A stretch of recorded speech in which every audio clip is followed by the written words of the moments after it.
നമസ്കാരം. ഓശാന ടിവിയിലേക്ക് അവർക്കും സ്വാഗതം. പിറവം നിയോജക മണ്ഡലത്തിന്റെ ഇലക്ഷൻ വളരെ ശക്തവും വ്യക്തവുമായ രീതിയിൽ സ്ഥാനാർത്ഥി നിർണയവും ഒപ്പം തന്നെ തെരഞ്ഞെടുപ്പിന്റെ പ്രചാരണ ചൂടിലൊക്കെയാണ്. സ്ഥാനാർത്ഥികളെല്ലാം ഏകദേശം എനിക്ക് തോന്നുന്നു 3-4 സ്ഥാനാർത്ഥികൾ ഈ നിയോജക മണ്ഡലത്തിലെ ഇതിനോടകം തന്നെ എത്തിയിട്ടുണ്ട്. പിറവത്തെ ഇടതുപക്ഷത്തിന്റെ സ്ഥാനാർത്ഥിയായി വന്നിരിക്കുന്നത് മാണി ഗ്രൂപ്പിന്റെ നേതാവ് ഇപ്പോൾ സാബുക്ക് ജേക്കബാണ്. അത് 2 ചിഹ്നത്തിന് മത്സരാർത്ഥിയായിട്ട് എത്തിയിരിക്കുകയാണ്. ഒപ്പം UDF സ്ഥാനാർത്ഥിയും മറ്റ് സ്ഥാനാർത്ഥികളും എല്ലാം ഇപ്പോൾ പ്രചരണ ചൂടിലാണ്. ഈ സമയത്ത് LDF ഭാഗത്ത് നിന്നും ഡോക്ടർ അജേഷ് മനോഹർ ഇപ്പോൾ നമ്മളിപ്പോൾ ചേരുകയാണ്. കഴിഞ്ഞ കാലഘട്ടങ്ങളിലുണ്ടായ കുറെ കാര്യങ്ങളാണ് ഇപ്പോൾ ഈ ഒരു ഇലക്ഷനുമായി ബന്ധപ്പെട്ടുകൊണ്ട് രാഷ്ട്രീയപരമായും സാമൂഹ്യ മാധ്യമങ്ങളിലെല്ലാം വന്നുകൊണ്ടിരിക്കുന്നത്. 2015-20 കാലഘട്ടത്തിലുള്ള നിരവധി പഞ്ചായത്തിന്റെ ഭരണസമിതിയിൽ അന്ന് പ്രതിപക്ഷ നേതാവായിരുന്നു ഡോക്ടർ അജേഷ് മനോഹർ. തുടർന്ന് അതിനുശേഷം അദ്ദേഹം ഇവിടെ കൗൺസിലറായി, പിറവം നഗരസഭയുടെ കൗൺസിലറൊക്കെ ആയിരുന്നതാണ്. എന്താണെങ്കിലും കുറെ കാര്യങ്ങൾ എന്താണ് അതിന്റെ വ്യക്തമായ കാര്യങ്ങൾ എന്ന് അറിയേണ്ടതായിട്ടുള്ള ആവശ്യമുണ്ട്. ഏതൊക്കെ ഭാഗത്തു നിന്ന് പറയുന്ന കാര്യങ്ങളും സാമൂഹ്യ മാധ്യമങ്ങളിലൂടെ വരുന്നുണ്ടെങ്കിലും എന്താണ് അതിന്റെ നിജസ്ഥിതി ജനങ്ങളിലേക്ക് എത്തിക്കുക എന്നുള്ളതാണ് നമ്മളിപ്പോൾ ഉദ്ദേശിച്ചിരിക്കുന്നത്. അധ്യക്ഷൻ നമസ്കാരമുണ്ട്. നമസ്കാരം. അപ്പൊ എന്താണെങ്കിലും തെരഞ്ഞെടുപ്പിന്റെ ചൂടിലാണ്. ഇടതുപക്ഷ ജനാധിപത്യ മുന്നണിയുടെ സ്ഥാനാർത്ഥി സാബുക്ക് ജേക്കബിന്റെ വരവോടുകൂടി പിറവം നിയോജക മണ്ഡലത്തിലെ ഒരു കളം തെളിഞ്ഞിരിക്കുകയാണ്. ശക്തമായ ഒരു മത്സരം ഉണ്ടാവും. ഉറപ്പായിട്ടും ഉണ്ടാവുമല്ലോ. അതിന്റെ ഏറ്റവും വലിയ തെളിവെന്താ, നോമിനേഷൻ കൊടുത്തപ്പോൾ സാബുക്ക് ജേക്കബിന് ഒരു അപരനുണ്ട്. ആ അപരൻ എന്തുകൊണ്ടുണ്ടായി? ഇവിടെ 30,000-40,000 വോട്ടിന്റെ ഭൂരിപക്ഷത്തിൽ ജയിക്കുമെന്ന് അവകാശപ്പെടുന്ന അനൂപ് ജേക്കബിന് പരാജയപ്പെടും എന്നുള്ളതിന്റെ ഭീതി വന്നതിന്റെ ഏറ്റവും ഒന്നാമത്തെ ഉദാഹരണമാണ് സാബുക്ക് ജേക്കബിന് അദ്ദേഹത്തിന്റെ അനൂപ് ജേക്കബിന്റെ ഉറ്റ അനുയായിയായ തിരുമാറാടി പഞ്ചായത്തിലെ റിയൽ എസ്റ്റേറ്റ് മാഫിയ കൂടിയായ കേരള കോൺഗ്രസ് ജേക്കബിന്റെ നേതാവ് സാബുവിനെ പിടിച്ച് സ്ഥാനാർത്ഥിയാക്കിയത്. സാബുക്ക് ജേക്കബ് എന്ന് പറഞ്ഞ ഒരു അപരനും കൂടി ഉണ്ട്. സാബുക്കെ ജേക്കബ് എന്നല്ല, സാബു എന്നുള്ള പേരിൽ തന്നെ ഒരു അപരനായ സ്ഥാനാർത്ഥിയെ അനൂപ് ജേക്കബിന്റെ നേതൃത്വത്തിൽ, അനൂപ് ജേക്കബിന്റെ പാർട്ടിക്കാരനെ റിയൽ എസ്റ്റേറ്റ് മാഫിയയുടെ നേതാവായ അദ്ദേഹത്തിന്റെ പാർട്ടിക്കാരനെ നിർത്തിയിട്ടുണ്ട്. രാഷ്ട്രീയ തന്ത്രങ്ങളാണ്. എന്തിനാന്നേ 30,000 വോട്ടിന് ജയിക്കുന്ന ഒരാള്, അവകാശപ്പെടുന്ന ആള് എന്തിനു വേണ്ടിയിട്ട് ഈ തോൽക്കാൻ പോകുന്ന സ്ഥാനാർത്ഥിയുടെ അപരനായിട്ട് നിർത്താൻ വേണ്ടി തയ്യാറായി? അതിൽ ഏറ്റവും പ്രധാനമായി വന്നിരിക്കുന്നത് പരാജയപ്പെടും എന്നുള്ളതിന്റെ ആദ്യ തെളിവുകളിൽ ഒന്നായി തന്നെ നമുക്കിത് കണക്കാക്കാം. നിലവിൽ ഇപ്പോൾ താങ്കളെ സംബന്ധിച്ച് താങ്കൾ ഇപ്പോൾ വന്ന് LDF പാനലിലാണ് നിൽക്കുന്നത്. നിരവധി ആക്ഷേപങ്ങളാണ് ഓൾറെഡി ഇടതുമുന്നണിയുടെ ഈ സ്ഥാനാർത്ഥി വന്നതോടുകൂടി സാമൂഹ്യ മാധ്യമങ്ങളിൽ ട്രോളുകളായും മറ്റു കാര്യങ്ങളായിട്ട് വന്നിരിക്കുന്നത്. 2015-20 കാലഘട്ടത്തിൽ താങ്കൾ പഞ്ചായത്തിന്റെ ഭരണസമിതിയുടെ പ്രതിപക്ഷ നേതാവായിരുന്നപ്പോൾ പോലുള്ള കാലഘട്ടങ്ങളിൽ താങ്കളുടെ ഓപ്പോസിറ്റ് ആയിരുന്നു സാബുക്ക് ജേക്കബ്. അന്ന് അദ്ദേഹം പഞ്ചായത്തിന്റെ പ്രസിഡന്റ് ആയിരുന്നു, നഗരസഭയുടെ പ്രസിഡന്റ് ആയിരുന്നു. അപ്പൊ ഇതെല്ലാം നടത്തിയ സമയത്ത് നിങ്ങൾ ഉയർത്തിയ പ്രതിഷേധങ്ങളും പ്രക്ഷോഭങ്ങളുമാണ് ഇന്ന് വൈറലായിട്ടും പോസ്റ്റായിട്ടും വരുന്നത്. അതിനെ വളരെ വ്യത്യസ്തമായ രീതിയിലുള്ള ഒരു ചോദ്യമാണ് എനിക്ക് ഉന്നയിക്കാനുള്ളത്. പിറവത്തെ വികസന നേട്ടങ്ങൾ ഉണ്ടോ ഇല്ലയോ എന്നുള്ള ചോദ്യത്തിൽ പിറവത്തെ ഏറ്റവും പ്രധാനപ്പെട്ട ഒരു സ്കൂളായ ഗവൺമെന്റ് ഹൈസ്കൂൾ കുന്നുംപുറ സ്കൂൾ, ആ സ്കൂളുമായി ബന്ധപ്പെട്ടുകൊണ്ട് അവിടെ ഒരു പദ്ധതി അനുവദിക്കുകയും ആ പദ്ധതി മുടങ്ങി പോവുകയും ചെയ്തതെല്ലാം അന്നത്തെ കാലഘട്ടത്തിലുള്ള കുറെ സാഹചര്യങ്ങളാണ് പറയുന്നത്. ഒരു പ്രതിപക്ഷ നേതാവായി അന്ന് താങ്കൾ ഇരുന്നപ്പോൾ ഉണ്ടായ ആ സാഹചര്യത്തെക്കുറിച്ച് വ്യക്തമായ ഒരു ധാരണ തരാൻ പറ്റും? ശരിക്കും എന്താ സംഭവിച്ചത്? ഇവർ പ്രചരിപ്പിക്കുന്ന പോലെയാണോ? അന്ന് ആ സ്കൂളിന്റെ ആ സ്കൂള് സ്ഥിതി ചെയ്യുന്ന സ്ഥലത്തെ കൗൺസിലറുടെ പേരെന്താ? കോൺഗ്രസിന്റെ അന്നത്തെ വലിയ നേതാവായിരുന്ന ഗ്രൂപ്പിന്റെ നേതാവായിരുന്ന മെബിൻ ബേബിയാണ്. ഈ മെബിൻ ബേബി അവിടെയുള്ള അംഗൻവാടി ഉൾപ്പെടെ അവിടെ പ്രവർത്തിക്കണമെന്ന് വാശി പിടിച്ച് അവിടെ ഇരിക്കുന്ന കെട്ടിടം പൊളിക്കാൻ തയ്യാറായിരുന്നില്ല. അതിന്റെ ഭാഗമായി അവരുടെ മുന്നണിയിലുണ്ടായ അഭിപ്രായ വ്യത്യാസത്തിന്റെ ഭാഗമായാണ് അവിടുത്തെ നമ്മുടെ 5.25 കോടി രൂപയുടെ പദ്ധതി നാടിന് നഷ്ടപ്പെടുത്തിയത് അന്നത്തെ UDF നേതൃത്വമായ, അതിന് നേതൃത്വം കൊടുക്കുന്ന അഡ്വക്കേറ്റ് അനൂപ് ജേക്കബാണ്. അപ്പൊ അതിന് വ്യക്തമായ അത് ശരിക്കും അന്നും നഷ്ടപ്പെടുത്തിയതിൽ UDF അകത്തുണ്ടായ പടലപ്പിണക്കങ്ങളാണെന്നാണ് താങ്കൾ പറയുന്നത്. അതല്ല ഞാൻ പറഞ്ഞത്. അന്നത്തെ വൈസ് ചെയർമാൻ ആരാ? അന്നമ്മ ടോമി. അന്നത്തെ ആരോഗ്യ സ്റ്റാൻഡിംഗ് കമ്മിറ്റി ചെയർമാൻ ആരാ? ഇന്നത്തെ വികസന സ്റ്റാൻഡിംഗ് കമ്മിറ്റിയുടെ ചെയർമാനായിരിക്കുന്ന അരുൺ കലർക്കൻ, കോൺഗ്രസിന്റെ മണ്ഡലം പ്രസിഡന്റ്. ഇവരെല്ലാം കൂടി ഇരിക്കുന്ന സ്റ്റിയറിംഗ് കമ്മിറ്റി അല്ലേ ഈ പിറവം നഗരസഭയെ 2015-2020 കാലഘട്ടത്തിൽ നിയന്ത്രിച്ചത്. അപ്പൊ ആ നിയന്ത്രിച്ച കാലഘട്ടത്തിൽ അവരെല്ലാം കൂടി എടുത്ത തീരുമാനത്തിന്റെ ഭാഗമായി അതിൽ പ്രത്യേകിച്ച് ഗ്രൂപ്പുകാരനായ മെബിൻ ബേബി ആ പദ്ധതി നടപ്പിലാക്കാതിരിക്കാൻ വേണ്ടിയുള്ള വലിയ ശ്രമത്തിന്റെ ഭാഗമായി സമ്മർദ്ദത്തിലാക്കിയത് ശരിക്കും പറഞ്ഞാൽ അനൂപ് ജേക്കബിന്റെ ആളായിരുന്നു ഈ ശരിക്കും പറഞ്ഞാൽ മെബിൻ ബേബി. അതിന്റെ തന്ത്രപരമായ ഇടപെടലിന്റെ ഭാഗമായാണ് ഈ പിറവത്തിന് ആ 5.4 കോടി രൂപയിൽ വലിയ നഷ്ടമുണ്ടാക്കിയ പദ്ധതിയാക്കി അവശേഷിച്ച് നിന്നതിന് കാരണം അതാണ്. നിലവിലെ മറ്റൊരു കാര്യം, അത് ആ കാലഘട്ടത്തിലുള്ള ഇപ്പൊ ഈ താങ്കൾ കഴിഞ്ഞ കാലഘട്ടത്തിൽ ഇവിടെ പിറവം നഗരസഭയിലെ ഭരണമുന്നണിയുടെ ഒരു കൗൺസിലർ ആയിരുന്ന സമയത്തുണ്ടായ ഒരു കാര്യവും കഴിഞ്ഞ ദിവസം ഞാൻ അനുപയോഗമായിട്ട് സംസാരിച്ചപ്പോൾ ഉണ്ടായി. അതിനകത്ത് എടുത്തു പറയുന്ന ഒരു കാര്യം, പാഴൂർ എന്ന് പറഞ്ഞാൽ ഏറ്റവും പ്രധാനപ്പെട്ട ഒരു സ്ഥലമാണ്, ഒരുപാട് ഭക്തന്മാർ വരുന്ന ഒരു സ്ഥലമാണ്. ആ ഒരു അമ്പലം എന്ന് പറഞ്ഞാൽ നമ്മളെ സംബന്ധിച്ച് പാഴൂർ പെരുന്തൽക്കോവിൽ ക്ഷേത്രം എന്നൊക്കെ പറയുമ്പോൾ നമ്മൾ വളരെ നല്ല രീതിയിൽ തന്നെ കാണുന്നതാണ്. അത് ഇരു കരകളെയും ബന്ധിപ്പിച്ചുകൊണ്ട് അവിടെ ഒരു തൂക്കുപാലം, 2 പാലങ്ങളുണ്ട്, ഒന്ന് മണപ്പുറത്തേക്ക് പോകുന്നു, മറ്റൊരു തൂക്കുപാലമുണ്ട്. അപ്പൊ ഈ തൂക്കുപാലവുമായി ബന്ധപ്പെട്ടുകൊണ്ട് നിരവധി ആക്ഷേപങ്ങൾ ഉന്നയിച്ചിട്ടുണ്ട്. നിങ്ങൾ ഭരണസമിതി ഇരുന്ന സമയത്ത് ഒന്നും ചെയ്യാൻ സാധിച്ചില്ല. തുടർന്ന് ഇപ്പോൾ ഈ കഴിഞ്ഞ കാലഘട്ടത്തിൽ പിണറായി സർക്കാർ 10 വർഷം ഭരിച്ചിരുന്നപ്പോഴും 5 വർഷം നിങ്ങൾ ഭരണസമിതി ഇരുന്ന സമയത്ത് പോലും ചെയ്യാൻ പറ്റാത്ത ഒരു കാര്യം, UDFന്റെ ഒരു ഭരണം ഇപ്പോൾ പിറവം നഗരസഭയിൽ കയറിയപ്പോൾ ഏതാണ്ട് നിമിഷം, എനിക്ക് 1 മാസം 2 മാസ കാലഘട്ടം കൊണ്ട് അതിന്റെ കസ്റ്റോഡിയൻ നഗരസഭയെ ആക്കി മാറ്റുകയും വർക്കുകൾ ആരംഭിക്കുകയും ചെയ്തു എന്നുള്ളതിനെ കുറിച്ച് താങ്കൾ കേട്ടിരുന്നൊന്നും അറിയില്ല. അതെന്താണ് അതിനെ കുറിച്ച് പറയാനുള്ളത്? അങ്ങയുടെ ചോദ്യത്തിൽ അതിന്റെ ഉത്തരം ഇല്ലേ? താങ്കൾ അതിന് പറയാൻ ചോദ്യത്തിൽ ഉത്തരവുണ്ട്. കസ്റ്റോഡിയൻ ആരായിരുന്നു ഞങ്ങൾ ഭരിക്കുന്ന സമയത്ത്? അത് പറ. 2021 മുതൽ 2025 വരെ, അതായത് 2020 മുതലാണ് 2025 വരെയാണ് ഒരു ഭരണസമിതി ഉണ്ടായിരുന്നത്. കഴിഞ്ഞ ഇടതുപക്ഷ ജനാധിപത്യ മുന്നണി ഈ പിറവം നഗരസഭ ഭരിക്കുമ്പോൾ അങ്ങ് ചോദിച്ചെങ്കിൽ തന്നെ ആൻസർ ഉണ്ടായിരുന്നത് കസ്റ്റോഡിയൻ. അതാണ് പ്രത്യേകത. പിറവം നഗരസഭയുടെ ആസ്തി അല്ലാത്ത ഒരു കാര്യത്തിലും, അതല്ലെങ്കിൽ അതാത് ബന്ധപ്പെട്ട വകുപ്പിന്റെ NOC കിട്ടാതെ പിറവം നഗരസഭയ്ക്ക് ഒരു ഫണ്ട് മാറ്റിവെക്കാൻ കഴിയില്ല. അതായിരുന്നു 2025 വരെയുള്ള സ്ഥിതി. അതിന് നമ്മുടെ പിറവത്തിന്റെ MLA അനൂപ് ജേക്കബ് നമ്മൾ സഹായിക്കണ്ടേ? ഒരു സർക്കാർ പദ്ധതിയിലെ അല്ലെങ്കിൽ സർക്കാരിന്റെ കീഴിൽ നിൽക്കുന്ന ഏതെങ്കിലും ഒരു സ്ഥാപനം വിട്ടു നൽകുന്നതിന് വേണ്ടി ഇടപെട്ട് വാങ്ങിച്ചു തരേണ്ടത് അനൂപ് ജേക്കബ് ആയിരുന്നു. ആ കാലഘട്ടത്തിൽ പിറവത്തിന്റെ MLA പിറവം നഗരസഭയോടൊപ്പം ചേർന്ന് നിന്ന് ഇത് വാങ്ങിച്ച് തരുന്നതിന് വേണ്ടി ഒരു നടപടി സ്വീകരിച്ചില്ല. അതുകൊണ്ട് മാത്രമാണ് ആ തൂക്കുപാലം വളരെ മോശമായി കിടക്കുന്നത് എന്നുള്ളത് വളരെ ദയനീയമായ അവസ്ഥയിൽ നിൽക്കുന്നതിന്. അപ്പൊ താങ്കൾ ഇപ്പൊ പറഞ്ഞതനുസരിച്ച് ഞാൻ അദ്ദേഹത്തിനോട് ചോദിച്ചപ്പോഴത്തേക്കും ഇടതുമുന്നണിയുമായിട്ട് വളരെ സൗഹാർദ്ദപരമായിട്ടുള്ള സമീപനങ്ങളാണ് അദ്ദേഹം നടത്തിയിരുന്നത്. അദ്ദേഹം പറയുകയും ചെയ്തു, ആ കാലഘട്ടത്തിലുള്ള ചെയർപേഴ്സണും ഞാനും അങ്ങനെയുള്ള പ്രോഗ്രാമുകളൊക്കെ നിങ്ങൾ എടുത്തു നോക്കിയാൽ തന്നെ മനസ്സിലാവൂല. അപ്പൊ നിങ്ങൾ തമ്മിൽ നല്ലൊരു അടുപ്പം ഉണ്ടായിട്ട് പോലും അത് സാധിച്ചെടുക്കാൻ സാധിച്ചില്ല.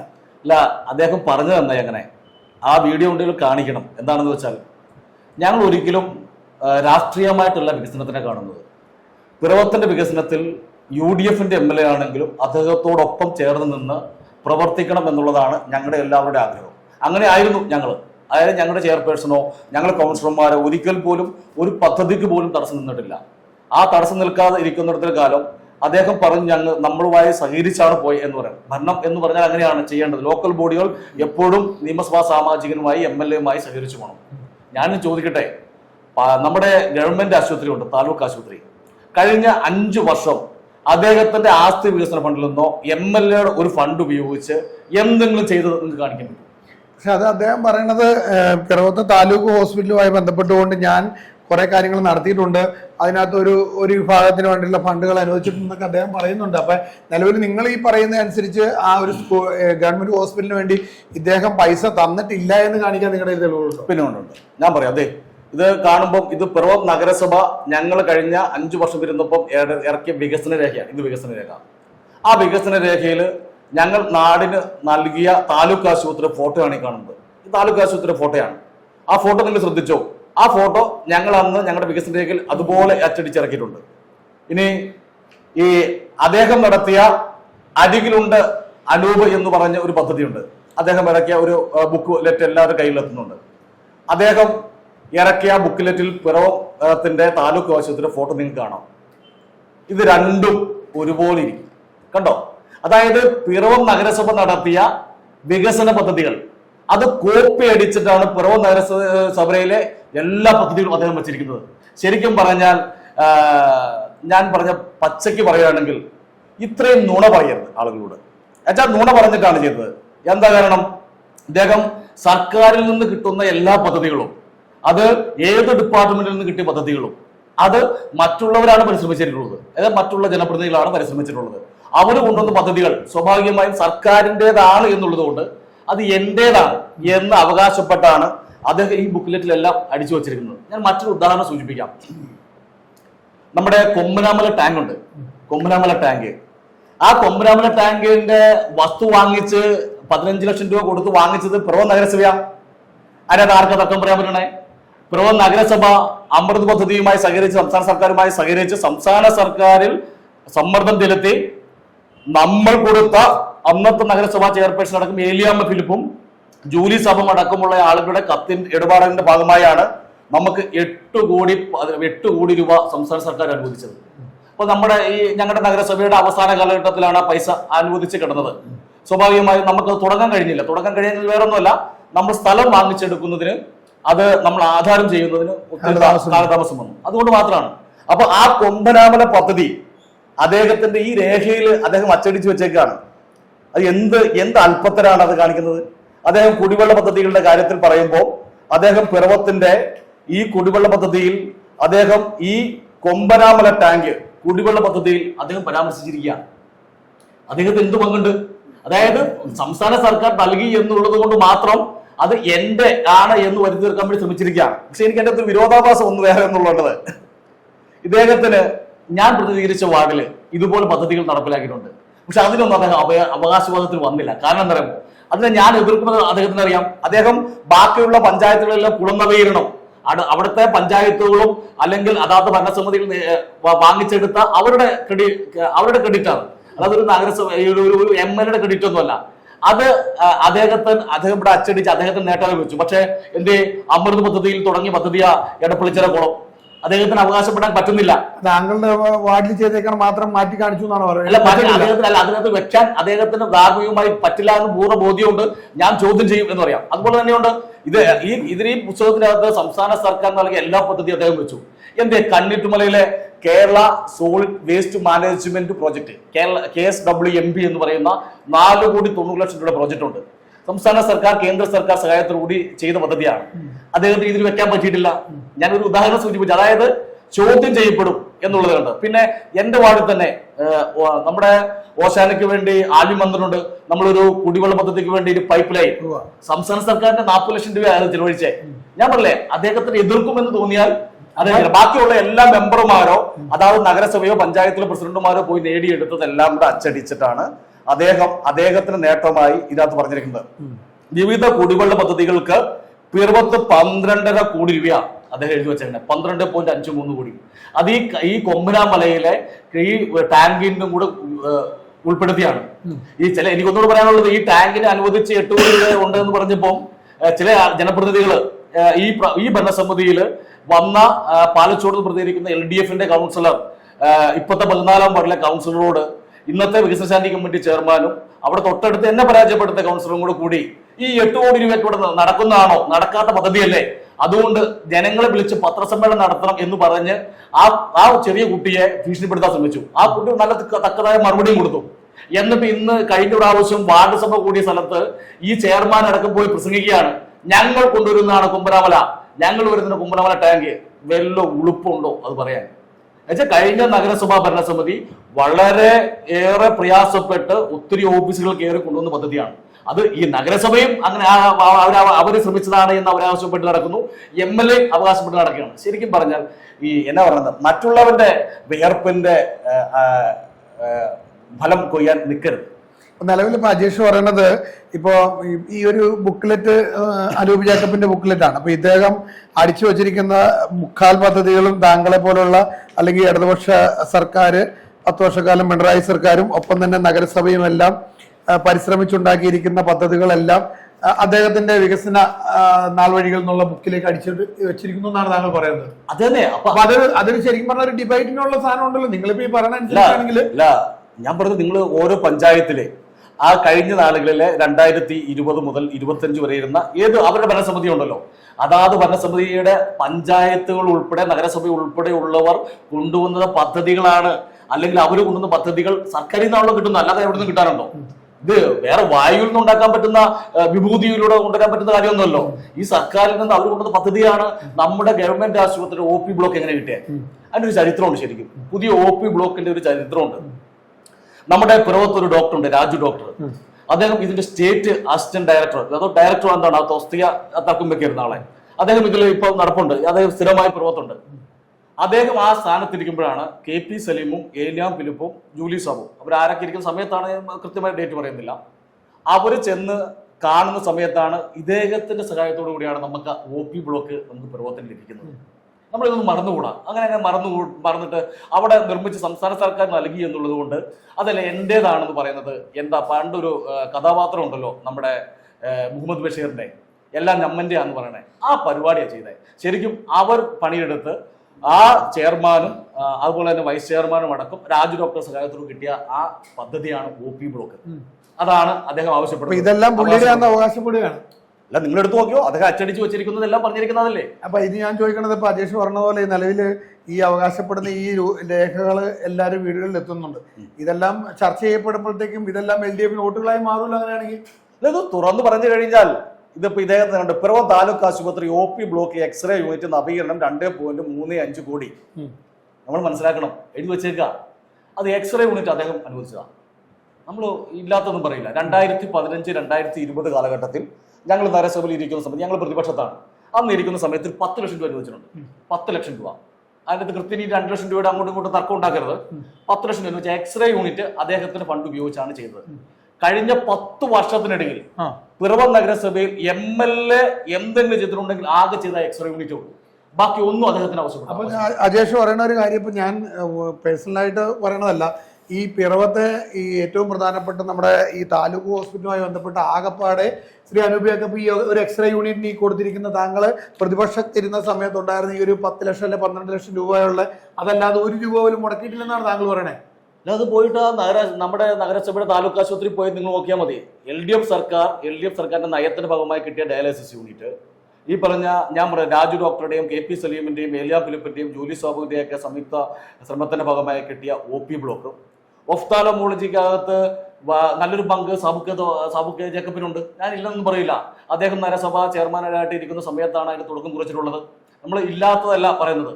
അപ്പോൾ ഒരാൾ ചെയ്തതാണെന്ന് തന്നെ പറയാൻ നമുക്ക് ഒരു കുറവുമില്ല. അതല്ല ഞാൻ പറയാം, എക്സ്റേ യൂണിറ്റിന് നമുക്ക് നൽകിയിട്ടുണ്ട് MLA. അത് ഈ കഴിഞ്ഞ 5 വർഷം അദ്ദേഹം ഒരു MLA ആയിരുന്നു. ആ MLA ആയ സമയത്ത് പിറവത്ത് ഗവൺമെന്റ് ആശുപത്രി എന്ന രീതിയിൽ താലൂക്ക് ആശുപത്രി പിറവത്തെ, പാലച്ചോട് ആയുർവേദ ആശുപത്രി, ഇവിടെ ഒന്നും ഫണ്ട് നൽകിയിട്ടില്ല. അദ്ദേഹം മറന്നുപോയി, അച്ചടിക്കാൻ മറന്നുപോയതാ. എന്താണെന്നറിയാമോ? അവിടെ മധുരം മാതൃത്വം എന്ന് പറഞ്ഞൊരു പദ്ധതി തുടങ്ങിയിട്ടുണ്ട്. നമ്മുടെ പദ്ധതിയാ.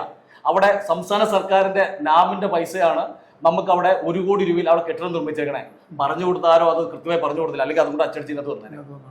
അപ്പൊ ഞാൻ പറയുന്നത്, അജേഷ് മനോഹർ ഇപ്പൊ പിറവം നിയോജക മണ്ഡലത്തിലെ വികസന നേട്ടങ്ങൾ എടുത്തു കാട്ടിക്കൊണ്ട് അനൂപ് ജേക്കബ് ഇറക്കിയിരിക്കുന്ന ഈ ഒരു ബുക്ക്ലെറ്റും അതിന്റെ പത്രികയും കാര്യങ്ങളും എല്ലാം വെച്ചുകൊണ്ട് ഇപ്പൊ താങ്കളുടെ സ്ഥാനാർത്ഥിയായിട്ട് വന്നിരിക്കുന്നത്, ഇവിടെ ഇടതുപക്ഷത്തിന്റെ സ്ഥാനാർത്ഥിയായിട്ട് വന്നിരിക്കുന്ന മാണി ഗ്രൂപ്പിന്റെ നേതാവാണ് സാബുക്ക് ജേക്കബ്. അപ്പൊ അദ്ദേഹത്തിന്റെ പത്രിക ഇതുപോലെ പറഞ്ഞ് ഇറങ്ങാനുണ്ടാവുമല്ലോ. അല്ല, ഇദ്ദേഹം 15 വർഷം ചെയ്ത കാര്യങ്ങളും ചെയ്യാത്ത കാര്യവും അത് അച്ചടിച്ചു വെച്ചിട്ടുണ്ട്. ചെയ്യാത്ത കാര്യം എങ്ങനെ വെച്ചേക്കണം അറിയാമോ? ഇതിന്റെ അകത്ത് തന്നെ ഭാവിയിലേക്ക് ഇനിയുള്ള പ്രവർത്തനം എന്നും പറഞ്ഞുകൊണ്ട് അദ്ദേഹത്തിന്റെ കഴിവുകേടായി പിറവം മണ്ഡലത്തിന് നഷ്ടപ്പെട്ടത് അത് എഴുതിയിട്ടുണ്ട്. പിറവത്തിന് ഇനി എന്നൊരു ക്യാപ്ഷനുണ്ട്. പിറവത്തിന് ഇനി എന്നൊരു ക്യാപ്ഷൻ. അതിന്റെ അകത്ത് ആദ്യത്തെ പറയുന്നതാണ് തിരുവാങ്കുളം ബണ്ട് റോഡ്, അതായത് തിരുവാങ്കുളം ബൈപ്പാസാ. ഞാനൊക്കെ പ്രസംഗിക്കുമ്പോൾ എല്ലായിടത്തും പോയി പ്രസംഗിക്കുന്നുണ്ട്. 2017 ഇടതുപക്ഷ ജനാധിപത്യ മുന്നണി തിരുവാങ്കുളം എന്ന് പറഞ്ഞ പിറവത്തിന്റെ മാത്രം സ്വന്തമല്ല, മൂവാറ്റുപുഴ, മൂന്നാറ്, കോലഞ്ചേരി ഏറ്റവും കൂടുതൽ കീ പോയിന്റ് അവിടെ 1/2 മണിക്കൂർ 1 മണിക്കൂർ നമ്മൾ ബ്ലോക്ക് കിടക്കും.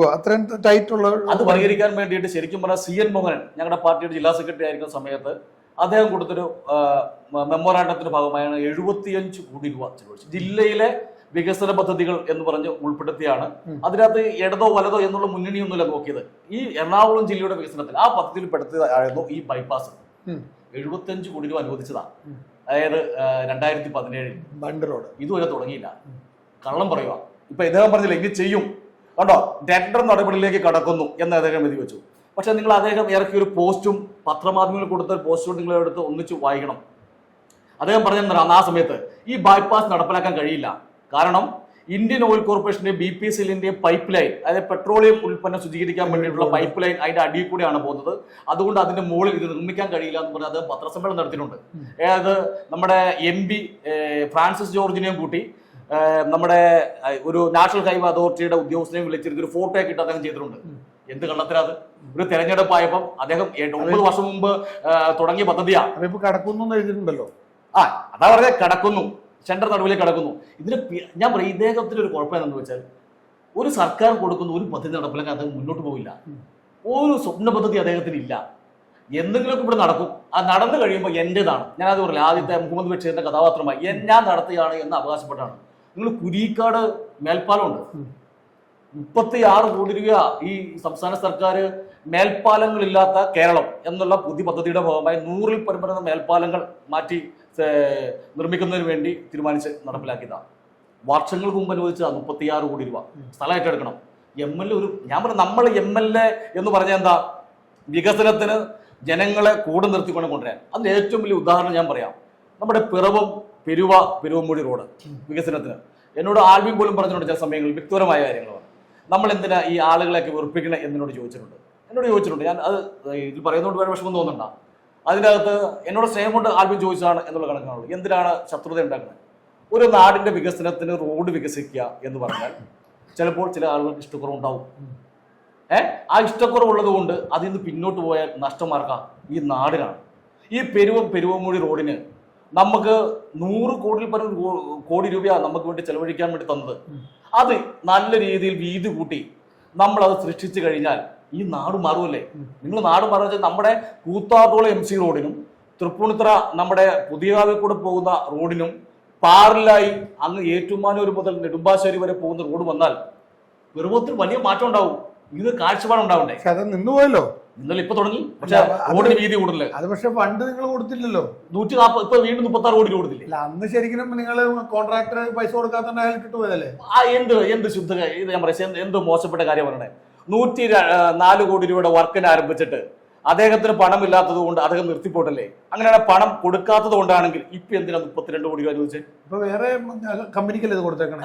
അത് ടെൻഡർ അയാൾ മറ്റൊരു അയോഗ്യരാക്കി അവരെ കരിമ്പട്ടികപ്പെടുത്തി സമയബന്ധിതമായി തീർക്കട്ടെ.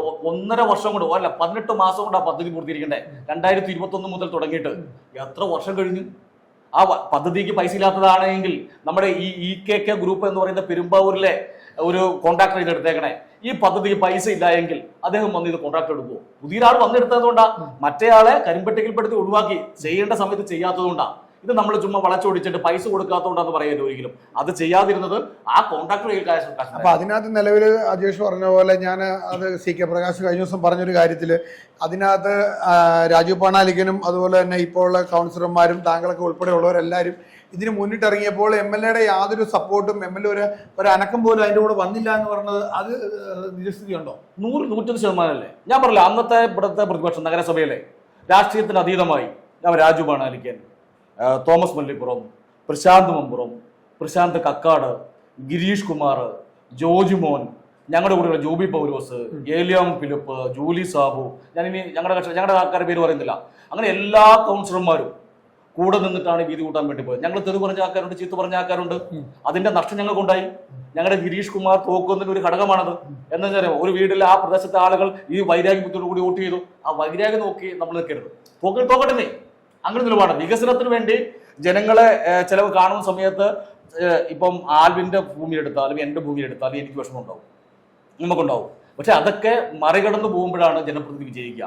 ആ കാര്യത്തിലൊന്നും ഒരു തരി ഇതിനു വേണ്ടിയിട്ട് അദ്ദേഹം കൈവിരൽ എണ്ണക്കിട്ടില്ല എന്നുള്ളതാണ് യാഥാർത്ഥ്യം. അപ്പൊ ശരിക്കും പറഞ്ഞാല് ഈ അജേഷ് പറയുന്ന ഒരു കാര്യം വെച്ചിട്ട് പിറവം നിയോജക മണ്ഡലത്തിലെ വികസനങ്ങളിൽ പിറവത്തെ വികസനം താങ്കൾ ഇപ്പൊ ഞാൻ ചോദിക്കുന്നതിൽ തെറ്റൊന്നും, താങ്കളുടെ പാർട്ടി 10 വർഷക്കാലം ഭരിച്ചുകൊണ്ടിരുന്നപ്പോൾ താങ്കളുടെ ഒരു ഭരണസമിതി 5 വർഷക്കാലോട് ഭരിച്ചു. ഇപ്പൊ ഇതിനെ ഈ MLA പോലും സപ്പോർട്ട് ചെയ്യാതിരുന്നിട്ട് പോലും നിങ്ങൾ ഇതിനെ എങ്ങനെ തരണം ചെയ്തു? അതല്ല ഞാൻ പറഞ്ഞത്. ഈ എല്ലാ കാര്യത്തിലും നമുക്ക് തരണം ചെയ്യാൻ കഴിയില്ല. MLAക്ക് അവകാശപ്പെട്ട കുറെ വലിയ അധികാരങ്ങളുണ്ട് നമുക്ക്. പക്ഷെ നഗരസഭയുടെ ചെറിയൊരു അധികാരം വെച്ചുള്ള എല്ലാ കാര്യങ്ങളും നമുക്ക് ചെയ്യാൻ കഴിയും. ഞാൻ അതാണ് ഞാൻ പറഞ്ഞത്. ഗവൺമെന്റ് ആശുപത്രിയിലെ നമ്മുടെ ഒപ്താലമോളജി, അതുപോലെ തന്നെ OP ബ്ലോക്ക്, നമ്മുടെ കൊമ്പനാമലയിലെ ടാങ്കും കൊമ്പനാമലയിലെ 8 കോടിയുടെ പ്രോജക്റ്റും, അതുപോലെ തന്നെ കണ്ണിറ്റുമലയിലെ KSWMBയുടെ തുടങ്ങാൻ പോകുന്നത് 4 കോടി 90 ലക്ഷത്തിൽ തുടങ്ങാൻ പോകുന്ന പ്രോജക്റ്റാണ്. അവിടെ അതാ കോടിക്കണക്കിന് രൂപയുടെ അടിച്ചുമാറ്റി പറഞ്ഞ ആൾക്കാർ പ്രചരിപ്പിക്കാൻ ശ്രമിച്ചതുകൊണ്ട് അതൊക്കെ എന്താണെന്ന് പോലും അറിയത്തില്ല. ഇപ്പം ഞങ്ങൾക്കെതിരെ വിജിലൻസ് കേസ് കൊടുക്കുമെന്ന് പറഞ്ഞു പോയൊരു 3 മാസമായി. ഞാൻ അടുത്ത ദിവസം വേറെ പത്രസമ്മേളനം നടത്താൻ ഉദ്ദേശിക്കുന്നുണ്ട്. നിങ്ങളെ വിളിക്കുന്നുണ്ട്. ഒരു വിജിലൻസ് കേസ് കൊടുത്ത് കണ്ടില്ല. നമ്മൾ വെല്ലുവിളിക്കും. ഇപ്പോഴും ഇതിനകത്ത് ഇരുന്നിട്ട് വെല്ലുവിളിക്കുക. അന്തസ്സുണ്ടെങ്കിൽ വിജിലൻസ് കേസ് കൊടുക്കണം. നമ്മൾ അവർക്കെതിരെ വിജിലൻസ് കേസ് കൊടുത്തിട്ടുണ്ട്. സത്യപ്രതിജ്ഞാ ചടങ്ങിൽ പിറവം നഗരസഭയിലെ ആളുകൾ ആദ്യത്തെ ചടങ്ങിൽ ശരിക്കും അഴിമതി നടന്നു. അങ്ങനെ അതൊക്കെ പിന്നീട് നമുക്ക് പറയാം. ഇപ്പൊ ഞാനത് സൂചിപ്പിച്ച മറ്റൊരു കാര്യം, നമ്മുടെ സ്കൂളുണ്ട്, പൊതുവിദ്യാഭ്യാസ മേഖലയുടെ സ്കൂളിന്റെ കാര്യത്തിൽ ബാക്കി എല്ലാ സ്കൂളുകളിലെയും എത്ര ചെലവഴിച്ചു എന്ന് ഇതിനകത്ത് പറഞ്ഞിട്ടുണ്ട്. എന്താ പിറവം ഗവൺമെന്റ് ഹയർ സെക്കൻഡറി സ്കൂളിൽ ചെലവഴിച്ച തുകയുടെ കാര്യം അദ്ദേഹം പറയാത്തത്? അതെന്താന്ന് വെച്ചാൽ വിട്ടുപോയതല്ലേ, അതിന്റെ ഫോട്ടോ വെച്ചേക്കണതാ. നീ കണ്ടില്ലേ പിറവം നഗരസഭ government higher secondary school Piravam അത് വെച്ചു. എന്നിട്ട് ആ ലിസ്റ്റിൽ ആ പൈസ എഴുതിയിട്ടില്ല. എന്താ കാരണം? എഴുതിയാൽ ചോദ്യം ചെയ്യും. 5.25 കോടി രൂപ ആ 141 മണ്ഡലങ്ങളിൽ 140 മണ്ഡലങ്ങളിൽ അനുവദിച്ച MLA-മാർക്ക് 139 മണ്ഡലങ്ങളിൽ അത് പൂർത്തീകരിച്ചു. ഇവിടെ 1,28,00,000 രൂപ മാത്രം പൂർത്തീകരിച്ച് കയ്യും കെട്ടി കയ്യും കഴുകി വിട്ടുപോയ ആളാണ്, കഴിവ് കെട്ട ഒരാളാണ്. അപ്പൊ നിലവിൽ ഇപ്പൊ ഈ ഒരു പദ്ധതി കഴിഞ്ഞ നേരത്തെ നിങ്ങളുടെ ഇടതുമുന്നണി നേതാക്കന്മാരെല്ലാം പറഞ്ഞതുപോലെ വീണ്ടും അത് ഓപ്പൺ ചെയ്ത് വീണ്ടും അത് പദ്ധതി വീണ്ടും സ്റ്റാർട്ട് ചെയ്യുവാണല്ലോ. അതും പിണറായി സർക്കാരിന്റെ ഇതിൽ തന്നെയാണ് വരുന്നത്. പിന്നല്ലേ, എന്താ കാരണം? ഇത് നമ്മൾ ഉയർത്തിയല്ലോ, സമരം ചെയ്തല്ലോ. പറഞ്ഞുതരാം. ഇത് 2020 മുടങ്ങിയതാണ്. 2020 സ്വാഭാവികമായും അന്ന് ഇത് എത്ര മുടക്കി എന്ന് എല്ലാവർക്കും ഒന്നും അറിയില്ല. പലർക്കും അറിയില്ല എത്ര കോടി രൂപ മുടക്കി എന്നുള്ളത്. അപ്പം നമ്മളത് അവിടുത്തെ PTA ആളുകളാണ് നമ്മോട് ഇത് പറയുന്നത്, ഇത്ര പൈസ മുടക്കിയുള്ളൂ. അപ്പൊ അങ്ങനെ വന്നു കഴിഞ്ഞപ്പോൾ നമ്മൾ പാർട്ടി സമ്മേളനത്തിലും നമ്മൾ ഒരു പ്രമേയം പാസ്സാക്കുക എന്ന നടപടിയാണ് ഞങ്ങളുടെ പാർട്ടി സമ്മേളനങ്ങളിൽ പ്രമേയം പാസ്സാക്കി അടിയന്തരമായി ഇത് പുനരാരംഭിക്കണം എന്ന് ആവശ്യപ്പെട്ടു. അതിന്റെ ഭാഗമായി പിന്നീട് MLA യോഗം വിളിച്ചു കൂട്ടി. അപ്പൊ പറഞ്ഞ് KP സലീമിനോടും ജൂലി സാബിനോടക്കം പോരാൻ പറഞ്ഞു. ഞങ്ങളെ വിളിച്ചോണ്ട് പോയി. അവിടെ പോയി കഴിഞ്ഞിട്ട് വിദ്യാഭ്യാസ മന്ത്രിയുടെ കെട്ടിടം എവിടെയാണെന്ന് ഈ MLA-ക്ക് അറിയില്ല. നിങ്ങൾ ആലോചിക്കണം, ഒരു MLA-ക്ക് 5 വർഷം ഈ പുതിയ ശിവൻകുട്ടി മന്ത്രിയുടെ ഓഫീസ് അറിയില്ല, പോയിട്ടില്ല. പോകേണ്ട ആവശ്യമില്ലല്ലോ. അതിനാ പരപക്ഷത്തിരിക്കുന്നാലും പ്രതിപക്ഷത്തിരുന്നാലും നമുക്ക് അനുവദിക്കപ്പെടുന്ന ഏത് ഫണ്ടും വാങ്ങിച്ചെടുക്കാനും ചോദിക്കാൻ. അപ്പൊ അതിന്റെ അർത്ഥം എന്താ? ചോദിക്കാനേ ചെന്നിട്ടില്ലെന്നല്ലേ? അതായത് മന്ത്രിയുടെ ഓഫീസിൽ ഒന്ന് ചോദിച്ച് വാങ്ങിച്ചെടുക്കാൻ പോലും തയ്യാറാവുന്നില്ല. ചോദിച്ചിട്ട് കിട്ടിയില്ലെങ്കിൽ നമുക്ക് കുറ്റം പറയാം, ചോദിക്കാൻ പോലും പോകില്ല അദ്ദേഹം. അതാണ് നിങ്ങൾ അത് പോയതിനു ശേഷമാണ് ഇതിപ്പോ വീണ്ടും ഓപ്പൺ ചെയ്ത് കിട്ടിയെന്നാണ് പറയുന്നത്. അത് അങ്ങനെ തന്നെയാണ്. അതിനുശേഷം പൈസ അനുവദിച്ചു. പൈസ അനുവദിച്ച് അടുത്ത ചോദ്യം, അവിടെ പണിയാൻ പോകുന്ന എത്ര സ്ക്വയർ ഫീറ്റ് കിട്ടണം? ഉദ്ഘാടനം ചെയ്തല്ലോ, ഒരിക്കലും ചെയ്യാൻ പാടില്ല. മന്ത്രിയെ കൊണ്ടുവന്ന് പെടുത്തി ചെയ്യിച്ചേക്കണം. എന്നുവെച്ചാൽ കേരളത്തിലെ മറ്റുള്ള സ്ഥലങ്ങളിൽ ചെയ്തപ്പോൾ അതും കൂടെ കൂട്ടിച്ചേർത്ത് ഒന്നിച്ച് ചെയ്തു. ഇതെന്താ ചെയ്തതെന്നൊന്നും മന്ത്രിക്ക് കൂടുതൽ കാര്യങ്ങൾ അറിയില്ല. നമ്മളത് ബോധ്യപ്പെടുത്തേണ്ട കാര്യങ്ങളാണ്. എവിടെയാണ് കെട്ടിടം പണിയണേ? ഞാൻ അതിനോട് ചോദിക്കാം. ഈ ബാക്കി പൈസ കൊണ്ട് എന്ത് കെട്ടിടമാണ് പറയുന്നത്? എത്ര സ്ക്വയർ ഫീറ്റ് കെട്ടിടമാണ് നിർമ്മിക്കുന്നത്? അങ്ങനെയുള്ള കാര്യങ്ങൾ തീരുമാനമാകാതെ ഈ തെരഞ്ഞെടുപ്പിന് മുമ്പ് എന്തിനാണ് തർക്കലിട്ടത്? തനിക്കെതിരെയുള്ള ആക്ഷേപങ്ങൾക്ക് എന്തെങ്കിലും മറുപിടിക്കാൻ വേണ്ടിയുള്ള ബോധവുമായി ഇടപെടലാണ്. അതാണ് ഇപ്പോൾ താങ്കൾ പറഞ്ഞ കുന്നുംപുറം ഗവൺമെന്റ് സ്കൂളിന്റെ കാര്യം. മറ്റൊരു കാര്യം, ഇനിയിപ്പോൾ നമുക്ക് പഴയ കാലഘട്ടത്തിലെ കാര്യങ്ങളെ കുറിച്ച് ചോദിച്ചുകൊണ്ടിരുന്നിട്ട് പറഞ്ഞിരുന്നൊരു കാര്യമില്ലെങ്കിലും ഇപ്പോൾ താങ്കളുടെ സ്ഥാനാർത്ഥി, താങ്കൾ ഉൾപ്പെടുന്ന ഇടതുമുന്നണിയുടെ സ്ഥാനാർത്ഥി സാബുക്ക് ജേക്കബിന്റെ കാര്യത്തിലേക്ക് കടന്നു വരാം. അദ്ദേഹം ഒരു ഇടതുമുന്നണിയുടെ സ്ഥാനാർത്ഥിയായി എത്തിയതോടുകൂടി എങ്ങനെയുണ്ട് പ്രചരണ പരിപാടികളൊക്കെ? എന്തൊക്കെയാണ്? ഞാനിപ്പം പെട്ടെന്ന് പോവാണ്, സോറി, എന്നോട് ഒരു ഇഷ്ടക്കുറവും തോന്നരുത്. ഞാൻ സ്ഥാനാർത്ഥിയുടെ പര്യടനത്തിന് ഇടയ്ക്കാണ് പോകുന്നത്. ഞാൻ പറഞ്ഞത് എന്നെ 2:30 വിടണമെന്ന് ഞാൻ ആവശ്യപ്പെട്ടതാണ്. ഇപ്പൊ 2:50 എന്നെ അതിന്റെ മറ്റ് സഹ ആളുകൾ എന്നെ സലിച്ചേട്ടൻ ഉൾപ്പെടെയുള്ളവർ ഫോണിൽ വിളിച്ചുകൊണ്ടിരിക്കുകയാണ്. അപ്പൊ ഞാൻ എന്നെ പെട്ടെന്ന് വിടണം. പറയാൻ എനിക്ക് ഇനി ഒത്തിരി ഉണ്ട്. അതില്ലാത്തതുകൊണ്ടല്ല, സമയം അനുവദിക്കുവാണ് വേറൊരു ദിവസം ഞാൻ ഒന്നുകൂടെ വരാം. പര്യടനത്തിന് ഇറങ്ങിയപ്പോൾ നമ്മൾ പറഞ്ഞ കാര്യം, ഈ MLA പിറവത്തൊന്നും ചെയ്തില്ല എന്നുള്ള മുദ്രാവാക്യം, അത് ഞങ്ങൾ രാഷ്ട്രീയ പ്രേരിതമായി ചുമ്മാ ഉണ്ടാക്കിയതല്ല. ഇദ്ദേഹം ഇങ്ങനെയാണ് എന്ന് ജനങ്ങളെ ബോധ്യപ്പെടുത്താൻ വേണ്ടി നടത്തിയ കാര്യം. എത്ര അമ്മമാരും സഹോദരിമാരും അപ്പച്ചന്മാരും വന്ന് കെട്ടിപ്പിടിച്ച് സാബുക്ക് ജേക്കബൻ ഈ പ്രാവശ്യം ഞങ്ങൾ ജയിപ്പിക്കും എന്ന് പറയുന്നത് കാണുമ്പോൾ 101% ഉറപ്പാണ് സാബുക്ക് ജേക്കബ് 2 ചിഹ്നത്തിൽ ഏപ്രിൽ 9 നടക്കുന്ന തെരഞ്ഞെടുപ്പിൽ മെയ് 4 എണ്ണുമ്പോൾ പിറവത്തിന്റെ MLA ആയി സാബുക്ക് ജേക്കബ് പോയി. നിലവിൽ ഒരു ക്വസ്റ്റ്യൻ കൂടി ചോദിച്ചാൽ അധ്യക്ഷനോട് നിർത്താം. കാരണം കഴിഞ്ഞ ടൈമിൽ പിറവം നിയോജക മണ്ഡലത്തിലെ 1.5 ലക്ഷത്തോളം വോട്ടുകളായിരുന്നു ഈ നിയോജക മണ്ഡലത്തിൽ ഉണ്ടായിരുന്നത്. വീണ്ടും ഇപ്പോൾ അത് 2 ലക്ഷത്തിനോട് അടുത്തു എന്നുള്ളത്. 25,000 വോട്ട് കുറഞ്ഞു. പിന്നെ നിങ്ങളും LDF UDF എല്ലാം ചേർത്ത് എല്ലാം കൂടി 2 ലക്ഷം വോട്ടിന്റെ ഭൂരിപക്ഷം ഒരു മണ്ഡലത്തിലുണ്ടാവും. നല്ലൊരു കഴിഞ്ഞ ടൈമിൽ താങ്കളുടെ സ്ഥാനാർത്ഥി, താങ്കളുടെ ഉൾപ്പെടുന്നതായിട്ടുള്ള മാണിയുടെ ഗ്രൂപ്പിന്റെ സ്ഥാനാർത്ഥി വന്നപ്പോൾ ഉണ്ടായിരുന്ന കോലാഹലങ്ങളും മറ്റു കാര്യങ്ങളൊന്നും ഇത്തവണ ഇല്ല. കാരണം സാബുക്ക് ജേക്കബ് കോൺഗ്രസിൽ നിന്നും വിട്ട് LDF-ലേക്ക് മാണി ഗ്രൂപ്പിലൂടെ വന്നതോടുകൂടി നിങ്ങൾക്കൊരു നല്ല, എനിക്ക് തോന്നുന്നു നിങ്ങൾ ഒരുമിച്ചിരുന്ന് പ്രശ്നങ്ങളുണ്ടാവും, രാഷ്ട്രീയപരമായിട്ട് പറയുമ്പോൾ അങ്ങോട്ടും ഇങ്ങോട്ടും ചർച്ചകളുണ്ടാവും. എന്നാൽ ഒറ്റക്കെട്ടായിട്ട് തന്നെയാണോ പോകുന്നത്? 100%. ചില ആളുകൾ ചില ഫേസ്ബുക്ക് പോസ്റ്റ് ഇട്ടില്ലേ? എന്താ ഫേസ്ബുക്ക് പോസ്റ്റ്? 2031 CPM-ന്റെ സ്ഥാനാർത്ഥികളായ PV രതീഷിന്, KP സലീമിന്, അജേഷിന്, അല്ലെങ്കിൽ KN സുഗതന്, ഇങ്ങനെയുള്ള ആളുകൾക്ക് മത്സരിക്കണമെങ്കിൽ ആർക്ക് തോക്കണം? സാബുക്ക ജേക്കബ് തോക്കണമെന്ന് അവർ ആവശ്യപ്പെടുന്നത്. ഞാൻ തിരിച്ചു ചോദിക്കട്ടെ, ഈ കൈപ്പത്തിക്കാരൻ മത്സരിക്കണമെങ്കിൽ ഈ ഏതാ ചിഹ്നം എനിക്കറിയില്ല, ടോർച്ചിനോ അല്ലെങ്കിൽ തെങ്ങിനോ വോട്ട് ചെയ്തിട്ട് കാര്യമുണ്ടോ? അനൂപ് ജേക്കബിനെ തോൽപ്പിക്കാൻ വേണ്ടി കോൺഗ്രസ്സുകാർ നടക്കുക. ഈ നാട്ടിലെ കോൺഗ്രസ്സുകാര് കൈപ്പത്തി ചിഹ്നത്തിൽ 2031 തെരഞ്ഞെടുപ്പിൽ മത്സരിക്കാൻ വേണ്ടിയിട്ട് ഈ നാട്ടിലെ കോൺഗ്രസ്സുകാർക്ക് അവർക്ക് കൈപ്പത്തിയിൽ നിയമസഭയിൽ വോട്ട് ചെയ്യണമെന്നുള്ള ആഗ്രഹത്തിന്റെ ഭാഗമായി അവർ UDF ആളുകളായി നിൽക്കുന്ന കോൺഗ്രസിന്റെ ആളുകൾ ഈ MLA തോൽപ്പിക്കാൻ വേണ്ടി രഹസ്യമായി കളികൾ നടന്നു. അപ്പൊ നിലവില് ഒരു മത്സരം ഉണ്ടാകും, ഇടതുമുന്നണിയും UDF-ഉം തമ്മിലുള്ള നല്ലൊരു മത്സരം ഉണ്ടാകും. സാബുക ജേക്കബ് 100% വിജയിച്ച് പിറവം നിയോജക മണ്ഡലത്തിൽ കഴിഞ്ഞ കാലഘട്ടത്തിൽ ഉണ്ടായിരുന്ന കോബിക്കോട്ടപുരയ്ക്കലും അതുപോലെ തന്നെ MJ ജേക്കബിന്റെ ഒക്കെ പാത പിന്തുടർന്ന ഒരു സമഗ്രമായ വികസനം ഉണ്ടാകും എന്നുള്ള കാഴ്ചപ്പാട് തന്നെയാണ് താങ്കൾക്കുള്ളത്. ഉറപ്പായിട്ടും വികസനം വേണോ, കഴിവുള്ള ആൾ ജയിച്ചു പോകണം. ആ വികസനത്തിന് വേണ്ടി നമ്മൾ 2 ചിഹ്നത്തിൽ വോട്ട് ചെയ്യണം. എന്താണെങ്കിലും അല്പസമയം ഡോക്ടർ അജേഷ് മനോഹർ അദ്ദേഹത്തിന്റെ ചുരുങ്ങിയ സമയത്തിനിടയിൽ നമ്മളോടൊപ്പം ചേർന്നു. വളരെ വ്യത്യസ്തമായ രീതിയിലുള്ള ഒരു മത്സരം ഉണ്ടാകും. കഴിഞ്ഞ ടൈമിലുണ്ടായിരുന്ന മത്സരത്തുകാരും നല്ല ഒരു ഉറച്ച പിന്തുണയാണ് CPM-ഉം CPI-യും മാണി ഗ്രൂപ്പും എല്ലാം കൂടി ചേർന്നുകൊണ്ട് ഒരു ശക്തമായ ഒരു പ്രതിരോധം തന്നെ നിങ്ങൾ തീർക്കും. അല്ല, നല്ല രീതിയിലുള്ള ഒരു സപ്പോർട്ട് തന്നെയാണ് ഈ സാബുക ജേക്കബിന് കൊടുത്തിരിക്കുന്നത് അല്ലേ? ഞാൻ പറഞ്ഞല്ലോ, നമ്മൾ പെട്ടെന്ന് തീർക്കുകയാണ്. ക്രിക്കറ്റ് കളിയിൽ കഴിഞ്ഞ 2020 ലോകകപ്പിൽ നമ്മൾ ഇന്ത്യൻ ടീം കപ്പ് നേടി. അതിൽ നമ്മുടെ കേരളീയനായ സഞ്ജു സാംസന്റെ പങ്ക് വലിയ പങ്കാണ്. അദ്ദേഹം ഫൈനൽ കളിക്കുന്നതിന് മുമ്പുള്ള 2 കളികളിലും നല്ല മത്സരത്തിൽ നല്ല മാൻ ഓഫ് ദ മാച്ച് ആക്കി നല്ല റണ്ണ് വാങ്ങിച്ച വ്യക്തിയാണ്. അപ്പൊ അതുകൊണ്ട് ചില ആളുകൾ ഇപ്പൊ പറയുന്നുണ്ടല്ലോ, 2 ടൈം തുടർച്ചയായി ഭരണപക്ഷത്തിരുന്ന ഇടതുപക്ഷം ഇനി അത് പ്രതിപക്ഷത്തിരുന്നില്ലെങ്കിൽ ആ പാർട്ടികൾ നശിച്ചു പോകുമെന്ന് ദുഃഖിക്കുന്ന ഇവിടുത്തെ കോൺഗ്രസ്സുകാരനും UDF-കാരനും ഉണ്ട്. അവരോട് പറയാനുള്ളത്, നല്ല കളിക്കാരൻ നല്ല ഫോമിൽ നിൽക്കുമ്പോഴാണ് 2020 ലോകകപ്പിന്റെ ഫൈനലിൽ സഞ്ജു സാംസൺ മത്സരിച്ച് നമുക്ക് മാൻ ഓഫ് ദി സീരീസോട് കൂടി കപ്പ് വാങ്ങിച്ചത്. അതുകൊണ്ട് തന്നെ വികസന പദ്ധതികളും ക്ഷേമ പദ്ധതികളും ഒക്കെ ഈ പിണറായി സർക്കാർ നടപ്പിലാക്കുന്നു എന്നുള്ളത് കൊണ്ട് തന്നെ ഈ നാട് 3ാമത് സെഞ്ചുറി അടിക്കാൻ പിണറായി വിജയന്റെ നേതൃത്വത്തിലുള്ള ഗവൺമെന്റ് വരണമെന്ന് ആഗ്രഹിക്കുകയാണ്. ഈ നാട്ടിലെ അമ്മമാർക്ക് നല്ല രീതിയിൽ മുടങ്ങാത്ത രീതിയിൽ ക്ഷേമ പെൻഷൻ കിട്ടണമെന്ന് ആഗ്രഹിക്കുന്ന ആളുകളുണ്ട്. സ്കൂളുകൾ നന്നാവണമെന്ന് ആഗ്രഹിക്കുന്ന ആളുകളുണ്ട്. റോഡുകൾ നന്നാവണമെന്ന് ആഗ്രഹിക്കുന്ന ആളുകളുണ്ട്. അവരെല്ലാവരും ഈ പ്രതിപക്ഷത്തിന് കൂട്ടി. എന്താണെങ്കിലും വളരെ സന്തോഷം. അജേഷ് മനോഹർ അല്പസമയം ഇടതുമുന്നണിയുടെ സ്ഥാനാർത്ഥി സാബുക ജേക്കബിന്റെ ഈ പ്രചരണ ചൂടിന്റെ ഇടയിലും അല്പസമയം നമ്മളോടൊപ്പം രാഷ്ട്രീയപരമായിട്ടുള്ള കാര്യങ്ങളും പിറവത്തിന്റെ കഴിഞ്ഞ കാലഘട്ടത്തിൽ ഉണ്ടായിരുന്ന 2015-20 കാലഘട്ടത്തിലെ കുറച്ച് കാര്യങ്ങളും എല്ലാം നമ്മളോടൊപ്പം പങ്കുവച്ചു. എന്തായാലും സന്തോഷമുണ്ട്. എല്ലാവിധ വിജയാശംസകളും നേരുന്നു. ഒത്തൊരുമയോടുകൂടി പോകട്ടെ, വിജയിക്കട്ടെ എന്ന് പ്രാർത്ഥിക്കുന്നു. നന്ദി, നമസ്കാരം. അപ്പൊ ആൽബിന് വോട്ട് ചെയ്യണം, സഹായിക്കണം. ഓക്കെ.